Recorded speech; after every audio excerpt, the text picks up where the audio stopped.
MDMA വേട്ട. 1.5 kilo MDMA പിടികൂടി. ആറ്റിങ്ങലിൽ.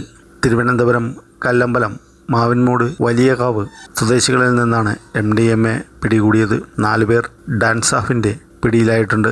സഞ്ജു, നന്ദു എന്നിവരും മറ്റു 2 പേരുമാണ് പിടിയിലായത്. വിദേശത്തു നിന്ന് കടത്തിക്കൊണ്ടുവന്ന MDMA ആണ് പിടിച്ചെടുത്തത്. വ്യാഴാഴ്ച പുലർച്ചെ 1:30 മണിയോടെയാണ് സംഭവം. രഹസ്യ വിവരത്തെ തുടർന്ന് പോലീസ് നടത്തിയ പരിശോധനയിലാണ് ഇവർ വലയിലാകുന്നത്. സഞ്ജു എന്നയാളാണ് വിദേശത്തു നിന്ന് ലഹരിയുമായി തിരുവനന്തപുരം വിമാനത്താവളത്തിലെത്തിയതെന്നാണ് വിവരം. മറ്റു 3 പേർ വിമാനത്താവളത്തിലെത്തിയവരായിരുന്നു. വിമാനത്താവളം മുതൽ തന്നെ പോലീസ് നിരീക്ഷണത്തിലായിരുന്നു. ഇവർ സഞ്ചരിച്ച ഇന്നോവ കാർ പോലീസ് കൈകാണിച്ചെങ്കിലും നിർത്താതെ പോവുകയായിരുന്നു. പിന്തുടർന്ന് വാഹനം തടഞ്ഞു നിർത്തി പരിശോധന നടത്തിയപ്പോഴാണ് MDMA കണ്ടെത്തുന്നത്.